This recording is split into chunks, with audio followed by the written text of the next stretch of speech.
Hello everybody, this is Josh Bycer from GameWisdom.com. Welcome to a video spotlight of Devil Daggers. By now you've been watching the YouTube channel. You know I already did a little play of it and that was streamed. But now that I'm off recording, I wanted to return to the game to just give it a little more talk and a little deeper examination. Alright. So, for those of you who haven't heard of the game, this is a high score based challenge in the vein of like 90s shooters, stuff like Quake, Doom, Hexen, stuff like that. The game actually reminds me a lot of Geometry Wars, and how the design is basically forcing you to see how long you can survive. Each play of the game is technically the same, in the sense that enemies will appear at select intervals of time. But depending on how well you do or not do, you'll only see certain parts of the game. It's an interesting way of gating the skill-based parts of Devil Daggers, but as I've said on my other play, and as I said a few times in the past, I'm not a huge score chaser, in the sense that I don't play games specifically for like the highest score. If I get a good score, you know, that's great. And like my favorite game right now, Explorers, has a scoring mechanic. But that game gives you a lot of freedom to play. And it's designed in such a way that the score can be considered second to getting through and surviving. In Devil Daggers, it's the opposite. The score is pretty much it. It's the only way you're going to see anything. 1 second. Sound just got like really loud all of a sudden. But anyway, let's get into it. You can see we got the good old 90s graphics here. Game won't start until I pick up the daggers. Move. And you basically have one button for shooting. Alright.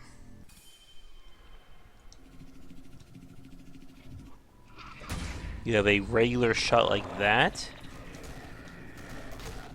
And then you have like a sort of shotgun effect if you don't shoot for a second.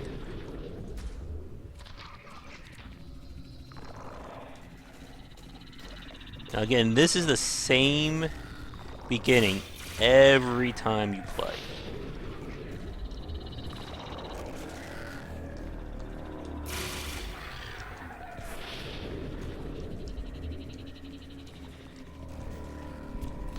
Okay, move, jump, and that's pretty much all you really need to do. Oh, I hear a spider.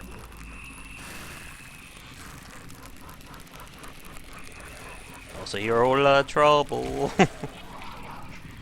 Alright. The annoying spider is dead. Now we just gotta deal with all this. Sound is very important, as you can obviously tell. Only way you're going to hear when all this is coming. And I died. So far my best score was 101 seconds, .3070. I'll put the time up so you can actually see that, because that is your only real measurement of winning or losing. Or I shouldn't say winning, but just how long you're able to survive. As you can see, this time I took longer to kill that guy, which gave these things a chance at coming back, or spawning a lot quicker. Oh, I thought it was going to fall off.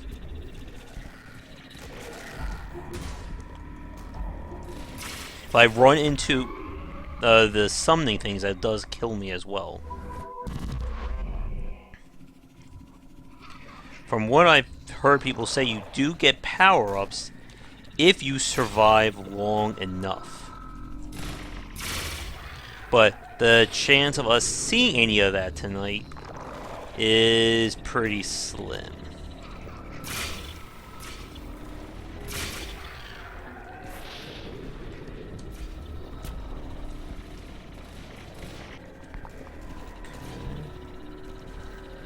I was watching part of like the best play, or the highest rank at the time, and it seems like the idea is you want to focus down threats before you really deal with anything that can attack you, or anything that can spawn stuff. Except for the spider. Damn it. Fell off. And that's pretty much the game. There doesn't seem to be any metagame content in the sense that the more times I play, I'm going to unlock more stuff. It's all just time-based. So, longer I survive, greater the chance I'll be able to see interesting things.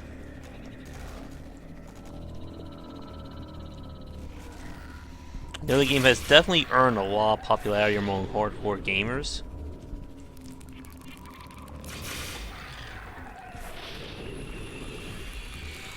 But I just don't know what to think about it myself. Again, if you're into score chasing, this is one of those games it's quite frankly just built entirely around it.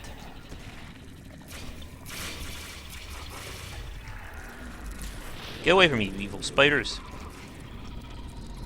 It's also built around, like, very quick motion here.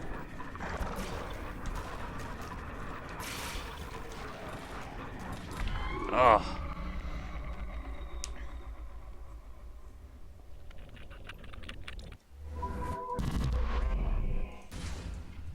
I know that the shotgun is meant for when they get close.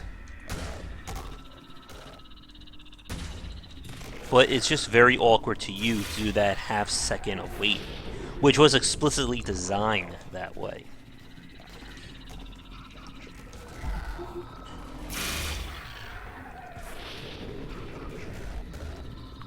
As I said, if you're expecting this to be an expert run, you know, I'll do like 500 seconds, it's not going to happen here.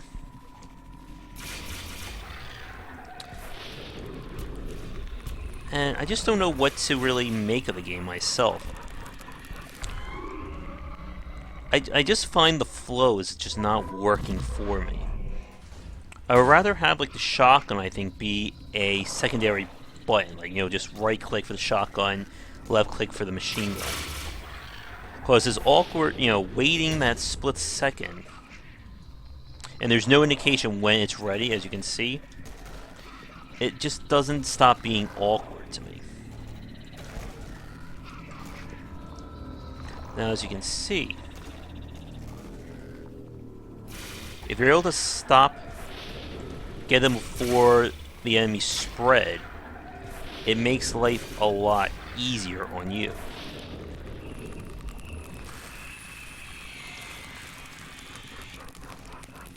But it's very hard to get that in time, as you can see. You can hear the evil laughter coming around you. You have no peripheral vision or secondary awareness, so you have to go by just remembering, oh, there's a gap here, or there's something evil about to get me.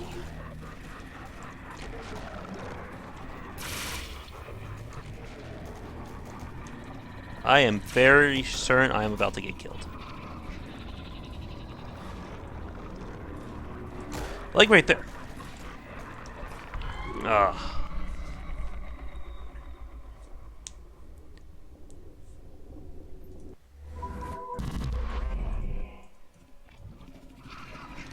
I don't know if picking up the little red diamonds gives you any kind of power-ups. I haven't, unfortunately, survived long enough to see that was the case.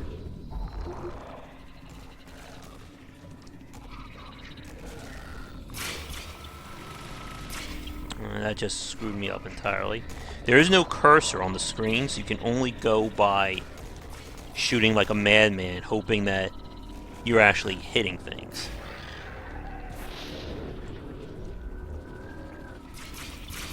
Alright. Like, if you could stop them from spawning... Oh, I didn't even hear him. The game is definitely designed around playing it completely silent. I think that's also hurting my chances. Now, I used to be really good in games like Smash TV, and I loved Geometry Wars. But I just don't think this is working for me.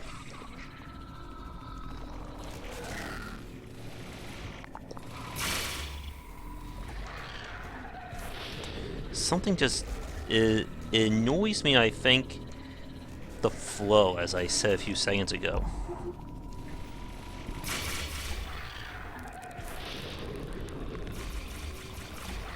Without being able to, jeez, see my cursor and everything, I'm basically having to go by sound. And if you play enough, you'll pick up, you know, all the little audio cues.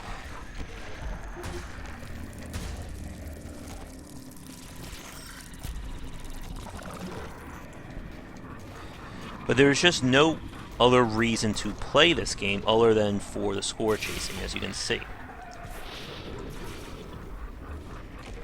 Die, you son of a bitch. Pretty sure we're about to get killed.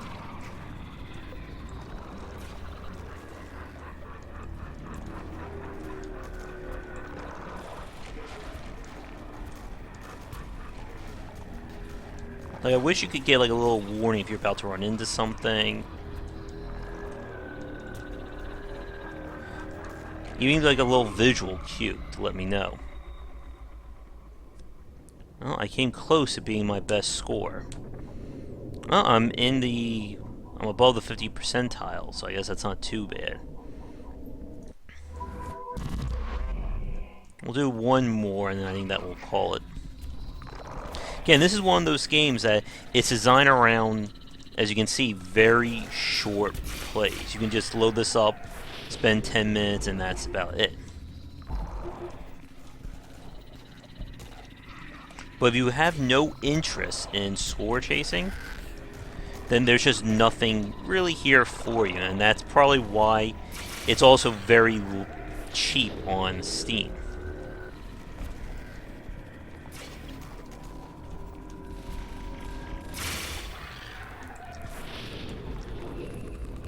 Like, again, I'm not sure if I'm getting something with these things. I don't even hear that, honestly. Could just be me talking, but... oh, damn.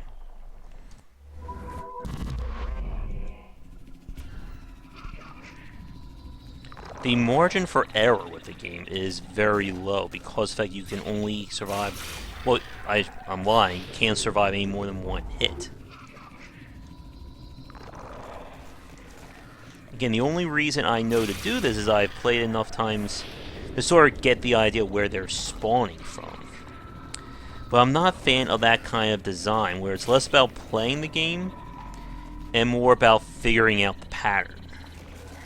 Because patterns have a limit of what you can and can't learn from them. I don't even know if I picked that up.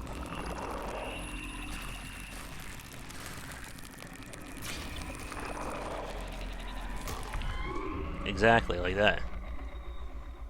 So if you deviate from the pattern, you're basically dead. Doesn't seem to be like any more modes or stuff like that. Again, if the game speaks to you, if you enjoy this stuff, you know, this is one of those games you can just compete with your friends time and time again with. But if it doesn't hook you within like the first, probably like the first 3-4 times of playing, it's not going to hook you at all because the game is not designed around that. I would love for there to be like a meta game, something to do with like unlocking more stuff with the diamonds, but that would pretty much go against the design of this game. This is not supposed to be about progression of that capacity. It's about player-based progression. It's about you becoming better, and as a result, you seeing more of the game, but I'm not getting that in this game. It doesn't feel so much skill-based, again, as it is more pattern-based, knowing when the spawners are going to appear, knowing what to prioritize. And as you can see, you're not given any real updates, so you just have to constantly be spinning the camera around or keep your sound so high that it's going to be deafening. And while that works for a lot of people, obviously, because we have over 9,000 people on the score here, it doesn't work for me. I've talked about this on previous podcasts and with some of my friends, including one who's a psychologist. And I need to have something to go for. I can't play games simply to play them or to go for a high score. There has to be something I'm working towards, something I can unlock, something I can achieve. And I'm just not seeing that in Devil Daggers. And again, I am more than willing to admit that maybe there's a good chance this game just isn't for me. Not every game has to be. But the skill gate here is just very much of an annoyance. Like, I can play Doom on Nightmare, I can play Dark Souls, and I can, learn things, I can move a little bit quicker and stuff like that. But in this case, when you're attacked by something completely off screen, you're not able to see it in time, that's not really all that interested. It's not really about learning as a player. There's no moves I can learn, there's no advanced mechanics, it's simply get the pattern and figure out the best way to do it. I mean, I'm going to load up what's considered the #1 rank right now, and we're not going to watch the whole thing. That wouldn't be right.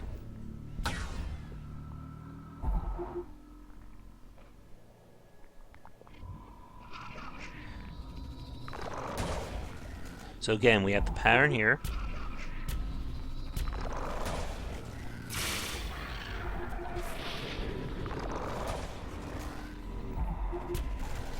So you can see how much the best player is figuring out this kind of timing. They know what to go after, they know where these things are spawning. I'm still not sure how they're getting the shotgun to play that carefully. What the hell was that? Don't know what that is. That could have been something that gets unlocked.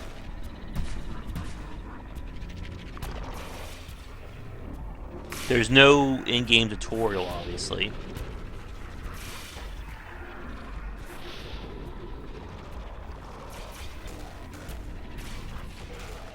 See, just hopping around. I think another thing why I like Geometry Wars is the fact that you get the full screen vision. So you have the ability to see exactly where you are, what's coming, and you're able to make those plans. Here you are limited by the view. Alright. So I'm going to go to just about when my time ran up, which should be about, I think it's like right here was when I gave up.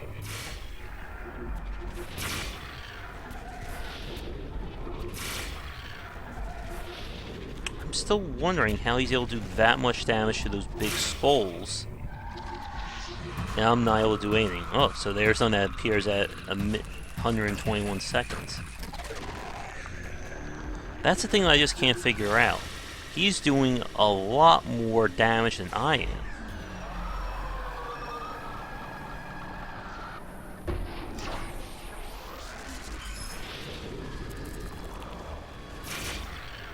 I'm assuming that he's got some kind of super upgrade from picking up all those diamonds. Yeah, because my shot never looked like that. Now, does that last forever, or does it just... Yeah, you can see that he is attacking a lot faster than I am.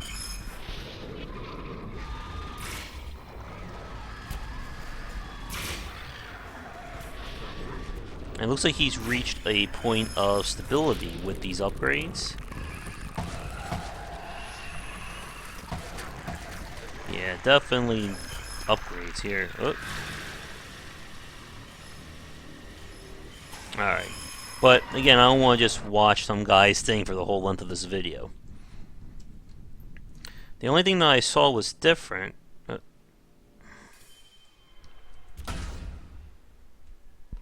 Okay.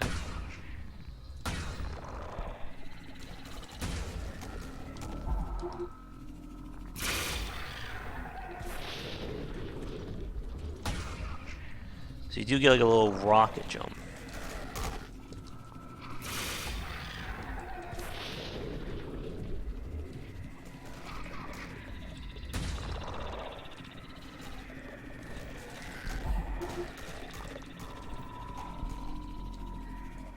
Don't even know how I missed that. Oh my god. Okay, so now you know who is here. I didn't even hear that coming. I mean, obviously, by watching that guy, we can see that it is possible to get really good at Devil Daggers.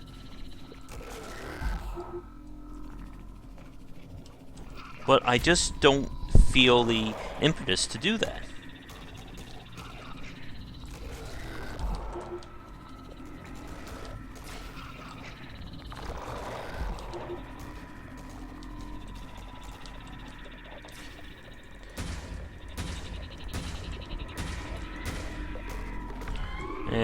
I just don't feel like wanting to play this game anymore. And again, this is one of those games that's very polarizing. You're either going to love it and shoot for those high scores, or you're going to get tired like I am after about, according to my list, about 50 minutes of play. But yeah, that's pretty much Devil Daggers. It is what it is. If you enjoy it, go nuts. If not, you might as well just stop playing it like I think I am. So that's going to do it for this little video examination. Thanks so much for tuning in.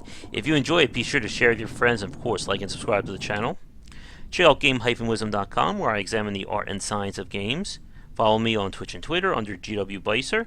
You can find me on Patreon under Game Wisdom, and 8 donations would be greatly appreciated. They'll allow me to keep putting out great content, support myself, and even get more stuff for you to enjoy. So that does it for this video spotlight. I hope it gave you at least some idea of whether or not you would enjoy playing Devil Daggers. And that's about it. Anyway, have a great night, folks.